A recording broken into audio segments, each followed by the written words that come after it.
Halo Jancuk, kembali lagi di King Click Channel YouTube yang membahas tentang alur cerita film maupun menyajikan film 18++.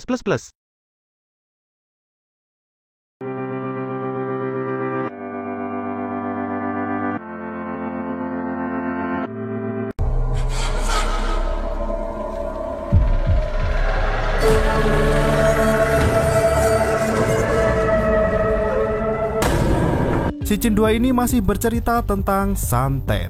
Iri hati karena tidak mempunyai keturunan membuat seseorang buta hati dan menyantet sebuah keluarga. Tidak peduli walaupun keluarga itu dari adiknya sendiri. Akankah pelaku santet ini terungkap? Dan bagaimana nasib korban santet ini bisa bertahan? Langsung saja kita mulai rangkumannya. Film dimulai dengan bapak-bapak yang sedang berwudu. Selesai berwudu, dia menuangkan cairan asam ke dalam baskom yang kemudian membawa masuk ke dalam rumah. Terdengar suara teriakan wanita dan bayi yang menangis. Bapak itu keluar lagi dan menuangkan cairan asam yang kemudian dia minum. Hal itu mengakibatkan mulut serta tenggorokannya terbakar dan innalillahi. Siapakah bapak ini dan kenapa dia melakukan bunuh diri? Nanti kita akan tahu jawabannya. Berganti ke sebuah rumah, di dalamnya terlihat seorang ibu yang sedang bermain dengan anaknya. Sang ayah yang bernama Adnan bekerja di sebuah hotel bersiap pulang dengan membawa sebuah hadiah. Sementara sang ibu, Hikran, tengah mengajak sang anak yang bernama Birol untuk bermain di dalam kamar. Birol pun sedang asik bermain. Hikran mengambil HP untuk menelpon Adnan dan mengatakan bahwa kuenya sudah siap. Hikran pun hendak menyiapkan teh untuk Adnan, tapi teh yang akan dia buat terjatuh. Hikran mulai membersihkannya. Terdengar suara lemari yang bergerak di kamar Birol. Ketika Hikran mendekat, lemari pun jatuh menimpa Birol dan innalillahi.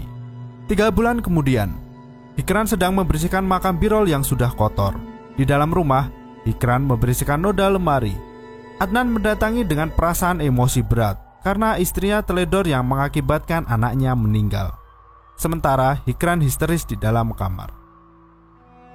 Malam harinya Adnan yang bekerja di hotel pun sedih dan melihat video anaknya. Di rumah sendiri, Hikran mendengarkan suara ketukan pintu ketika membersihkan mainan Birol. Pintu dibuka, Adnan pun masuk dengan wajah yang cerah dan sangat berbeda.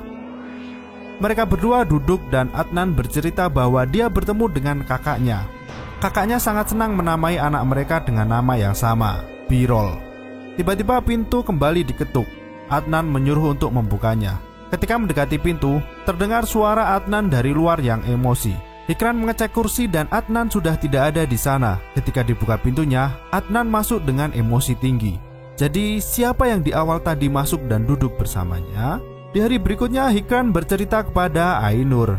Dia menceritakan kejadian yang ia alami dan bercerita bahwa kakaknya Adnan sudah meninggal ketika Adnan masih sekolah dasar. Mereka menamai anaknya Birol untuk mengenangnya. Ainur pun menyarankan Hikran untuk menemui Hoja Abdullah dan menceritakan semuanya. Tapi Hikran menolak dan berpaling pergi. Malam hari, Hikran yang pulang dengan berjalan kaki mendapatkan gangguan. Dia melihat 2 orang memakai pakaian hitam dan menjatuhkan lemari. Ketika mobil lewat, mereka pun menghilang. Malam hari ketika tidur, dia melihat seseorang yang memakai baju hitam tengah mengeluarkan bayi dari perut orang lain. Salah satunya berkata, "Itu bayiku. Kembalikan bayiku." Hikran pun berteriak. Adnan yang masuk tidak melihat apa-apa. Scene berganti di dalam rumah ibu Hikran. Di sana terlihat nenek dan ibunya Hikran yang tinggal berdua. Kembali ke rumah Hikran, dia mencuci baju milik Birol. Mungkin karena kangen dengan anaknya. Adnan yang ada di dalam rumah pun diam dan sepertinya jarang berbicara dengan Hikran semenjak Birol meninggal. Hikran pun mengunjungi makam Birol. Di kuburan, Hikran kembali mendapat gangguan. Dia melihat 2 orang wanita menggunakan pakaian hitam dengan wajah yang menyeramkan. Sesampainya di rumah, Hikran menemui baju Birol yang dijemur sudah tidak ada. Hikran pun masuk ke dalam rumah dan membuka kotak yang ada di tengah, dan isinya berupa air berwarna merah dan foto Birol yang mengambang di atasnya. Hikran pun mengambil foto Birol dan sesuatu muncul seperti boneka mengambang di dalam kotak berisi air tersebut. Hari berikutnya, Hikran dan Ainur pergi ke tempat Hoja Abdullah. Hikran masuk ke dalam ruangan dan di sana terdapat anak kecil yang duduk di pojokan. Hoja pun meminta Hikran untuk menuliskan namanya 3 kali dan menusuk jari guna mengoleskan darahnya ke atas kertas, yang selanjutnya ditaruh di dalam gelas berisi air dan meminumkannya ke anak kecil tersebut. Hoja Abdullah pun membacakan ayat dan anak kecil duduk di depan Hoja. Terlihat anak tersebut adalah sebuah media untuk mencari tahu apa yang terjadi. Hoja pun mulai menanyakan beberapa hal kepada Hikran. Hikran pun menceritakan bahwa gangguan tersebut sudah ada dari dia masih kecil, dan ayahnya dulu meninggal bunuh diri meminum air keras waktu Hikran masih kecil.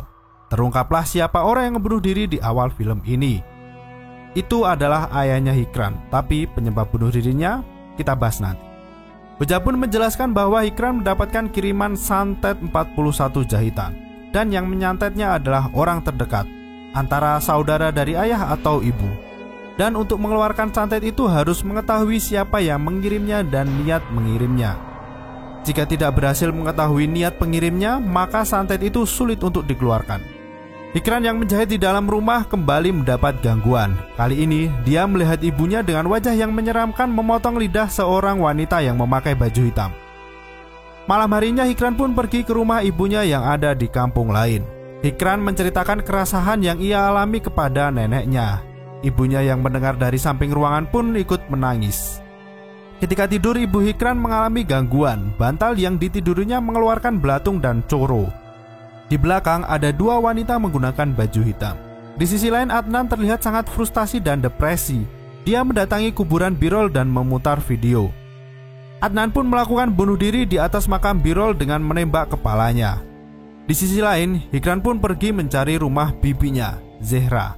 Ketika di perjalanan, dia diperingatkan oleh seseorang untuk tidak mendatangi rumah tersebut karena berhantu. Hikran yang sudah sampai depan rumah, dia melihat banyak sekali boneka yang tergantung di atas pohon. Dia pun masuk ke dalam. Pintu rumah tiba-tiba tertutup dengan sendirinya dan banyak barang yang bergerak. Hikran mendengar sesuatu dari dalam kamar. Selimut dari atas kasur bergerak. Ketika dibuka, ada boneka yang sudah kering di sana. Hikran pun mengambil dan pergi keluar. Dia kembali ke rumah ibunya. Di dalam kamar, dia melihat kembali boneka yang dia ambil dari rumah tersebut. Hikran mengalami mimpi buruk. Di sana pun ibunya pergi untuk membangunkan neneknya guna sholat tahajud. Tapi ibu Hikran mendapat gangguan suara dan penampakan dari adiknya dari dalam lemari. Siang harinya Hikran pamit pulang karena Adnan tidak bisa dihubungi. Dia mencari ke tempat kerja tapi tidak ketemu. Ketika mencari di dalam rumah, Hikran kembali mendapat gangguan. Di dalam kamar ada 3 orang memakai baju hitam dan nisan milik Birol ada di sana. Terlihat seseorang yang duduk di atas dan berkata, "Aku juga punya anak." Hikran pun lari keluar. Dia pergi ke tempat Hoja dan menunjukkan boneka yang ia temukan.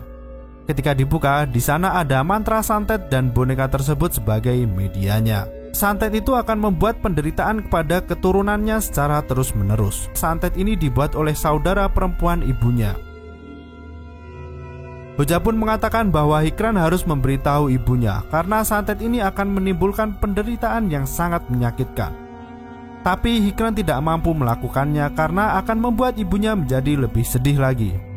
Di rumah ibunya, ibu Hikran tengah memberikan obat kepada nenek.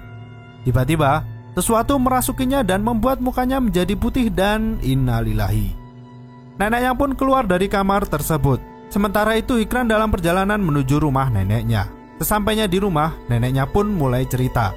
Dan inilah penjelasan dari semua kejadian ini. Najmiyah ibu Hikran iri kepada Zehra karena mempunyai 2 anak perempuan yang bernama Gulbahar dan Gulizar. Ramazan, suami Zehra pun ingin mempunyai anak lagi. Mereka menginginkan anak laki-laki. Najmiyah memanfaatkan situasi ini untuk menipu Zehra adiknya. Dia mengatakan bahwa ibu mertuanya mempunyai mantra untuk anak laki-laki. Ramazan dan Zehra pun datang ke rumah mereka. Mereka mengira bahwa mantra itu adalah untuk mendapatkan anak laki-laki, tapi yang sebenarnya adalah santet yang akan menghabisi keluarga mereka sendiri. Neneknya pun menyuruh membawa boneka tersebut dan diletakkan di bawah bantal. Suami yang sudah dirasuki oleh jin jahat pun membantai keluarganya mulai dari kedua anaknya. Ramazan tidak bisa membunuh Zehra karena dia sedang sholat. Dia pun keluar dan membakar diri. Zehra yang selamat pun dibawa ke rumah Najmiyah. Di sana dia hendak melahirkan. Mereka bertiga pun memulai persalinan dan lahirlah seorang anak. Ya, anak itu adalah Hikran. Zehra pun dibunuh dan anak itu dianggap anak dari Nejmiyah. Jadi selama ini ibu yang dianggap oleh Hikran bukanlah ibu kandungnya sendiri. Ibu kandungnya sendiri sudah dibunuh oleh Nejmiyah ketika melahirkan Hikran. Nejmiyah yang mandul dan tidak bisa memiliki anak pun iri kepada Zehra. Dan orang yang melakukan bunuh diri di awal film dengan meminum air keras adalah suami dari Nejmiyah, karena sudah tidak tahan dengan ibunya yang menjadi dukun dan membunuh satu keluarga. Jadi sebenarnya santet itu dibuat oleh neneknya yang bertujuan untuk menghabisi keluarga Zehra beserta keturunannya. Dan keturunannya tinggal Hikran. Maka Hikran dari kecil sudah mendapatkan gangguan gaib.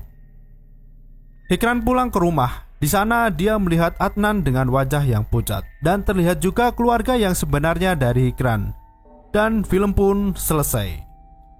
Di ending film ini dijelaskan bahwa Hikran tinggal bersama arwah Adnan dan Birol selama 2 bulan. Ya, itu tadi rangkuman film dari Si Jin 2.